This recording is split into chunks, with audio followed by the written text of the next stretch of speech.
Isn't it weird how sometimes you look at a room you've lived in for years and suddenly feel like you don't belong in it? Like you're just visiting. You trace the edges of the furniture, you look at the dust gathering on the shelf, and you just feel entirely out of frame.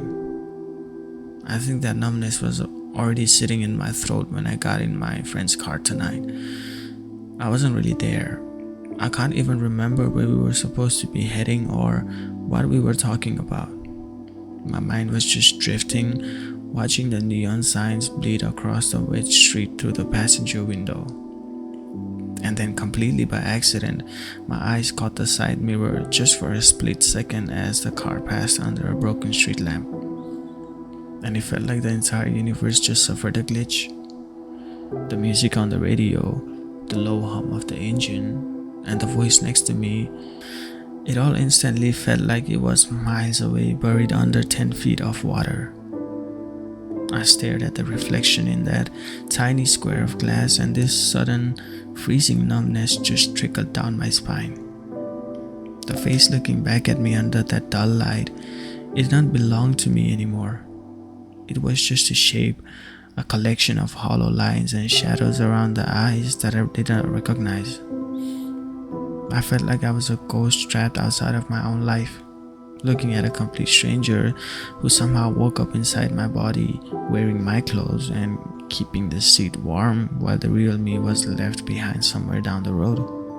I just kept staring at the glass as the car moved through the dark, trying to trace the cracks, trying to find the exact day the change happened, because things like this just don't shatter all at once.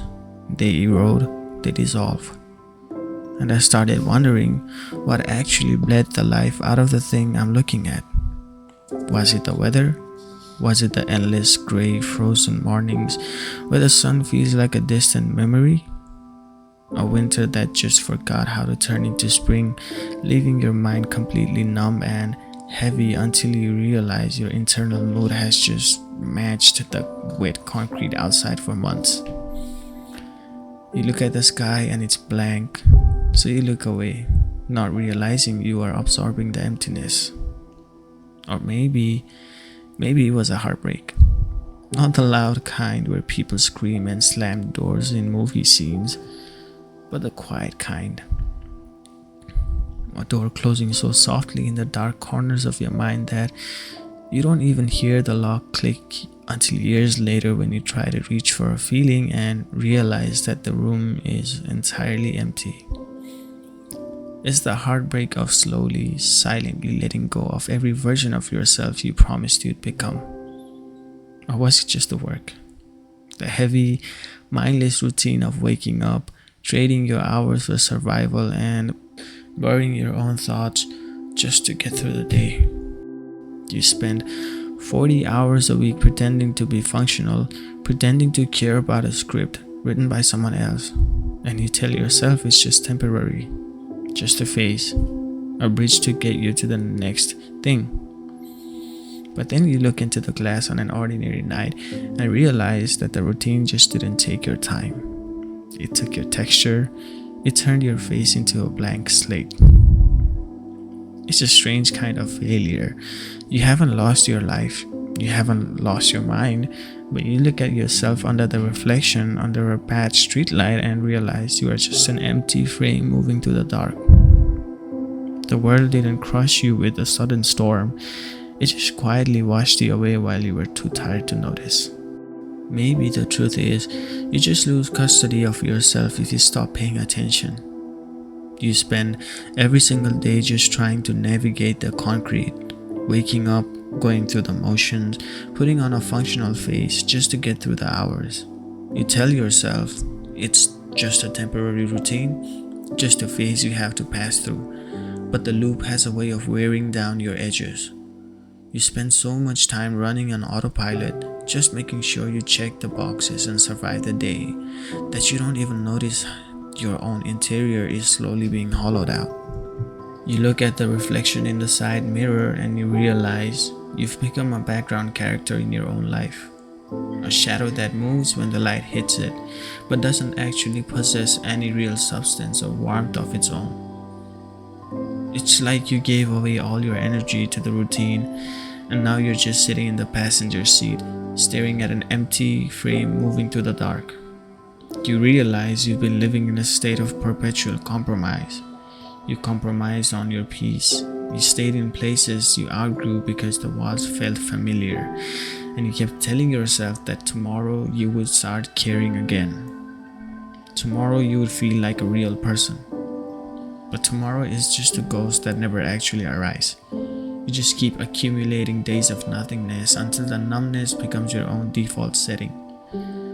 It's a strange kind of torture, looking at your own face and realizing you drifted away from yourself a long time ago, and you were too distracted by the daily noise to even notice you were leaving. And then I finally looked away from the mirror.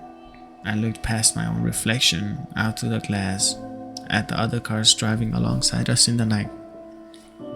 And this strange, heavy thought started to bleed into my mind. What if it's just not me? I watched the headlights of the oncoming traffic, the silhouettes of strangers sitting behind their own steering wheels, illuminated for just a fraction of a second by the dashboard glow.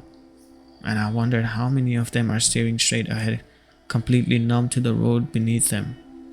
How many of them are sitting in their own passenger seats, looking at their own side mirrors, asking themselves the exact same question?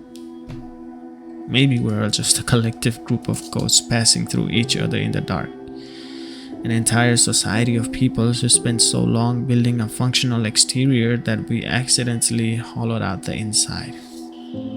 We built these perfect armor plated routines. We go to work, we replay the messages, we nod our heads, and we play the characters we were assigned. We walk through the grocery stores and the crowded streets like everything is completely fine. But beneath the fabric, beneath the polite smiles and the structured schedules, we're all just quietly drifting away from ourselves.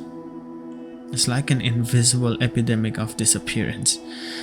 Nobody talks about it because nobody knows how to put a name to a loss that doesn't leave a scar. You can't call in sick to work because your reflection looks like a stranger. You can't explain to your friends that you are still sitting at the table, but the person they actually know left the room months ago. So we all just stay quiet.